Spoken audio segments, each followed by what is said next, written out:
As we're going to sit down with one of our corpus staff. His name's Tyler. He's just going to share his story with us and just about how he's had to stand strong and overcome fear.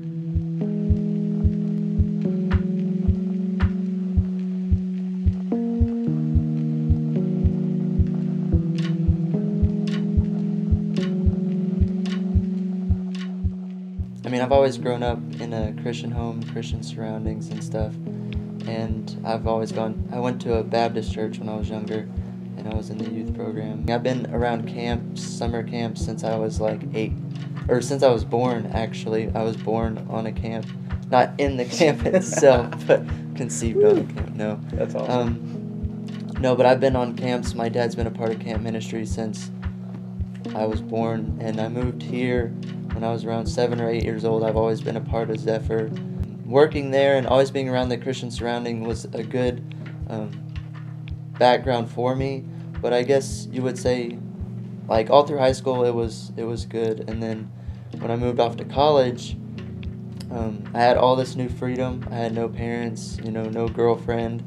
So it was all like a free world for me, basically. So I kind of had my, I guess, span of rough times, you would say, and I didn't really keep going to church that much because obviously I didn't have to, because I was, off on my own.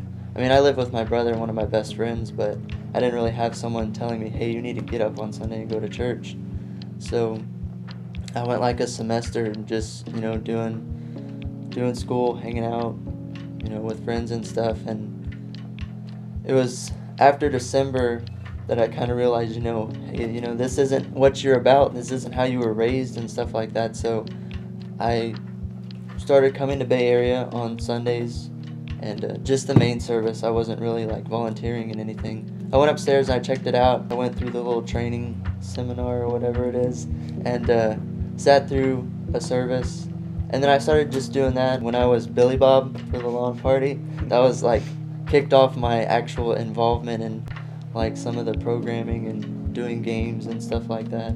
Go back and think about some of the moments like where you had to decide what your next step was. Were there any times where you were kind of afraid of what was next?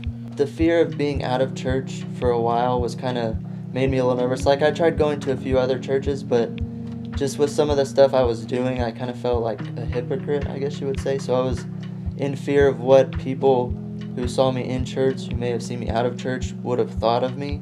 So when I started coming here, I had the fear, because it was a pretty big church, so I kind of just blended into it. But then when I wanted to get involved in Element, there was the fear of, I need to, straighten up, because if I'm going to be a role model for these kids, I can't be living something and doing something else. God just kind of spoke to me in the where, He has forgiven, what I've done, and He's washed me clean. So it's up to me to take that fear and, throw it away to start my new beginning, because He's always going to use me, whether or not I think I'm usable. Being an Element has brought up new fears, like when I started doing games, or I started to have the opportunity to do the sermon on the weekends, that it gave a fear of, being in front of everybody, and the fear of, talking to people and, being nervous and stuff. But I think that was kind of a fear that pushed me to excel and pushed me into new roles and new ways of learning and stuff like that. So it was a good fear in the end rather than a bad one. I would never say that if you're afraid or fearful of something that you shouldn't do it, because, if you don't do something, then you never know what could have happened or what could have been. Like, if I never would have come to Bay Area, or I never would have gone to Element, I never would be where I am right now, or I never would be, sitting here having this interview. How do you handle your fear now as somebody that is doing what God wants?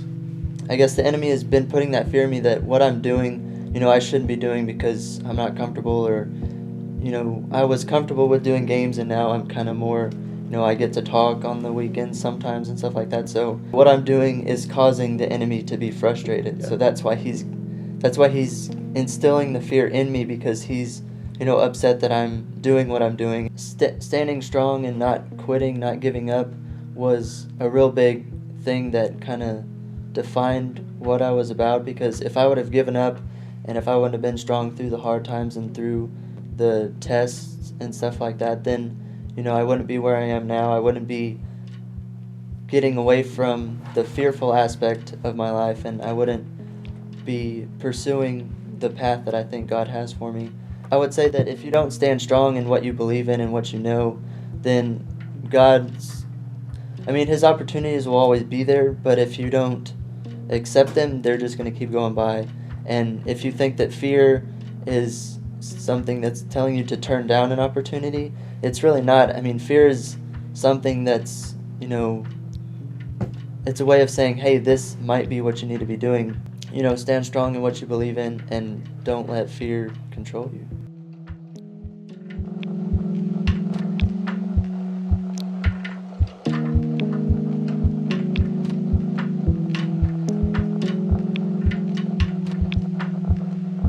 Just like Tyler said, we can't let fear be the thing that controls us. We can't let fear be that thing that we just back down from. When we become afraid and we're doing what God's called us to do, we need to make sure that we just move forward and realize that we have God on our side. So what do we have to be afraid of? And here Nehemiah has just finished building the wall. He's done what everybody told him that he could not do. And so now there's all these people that want to come and they want to attack the wall that Nehemiah built.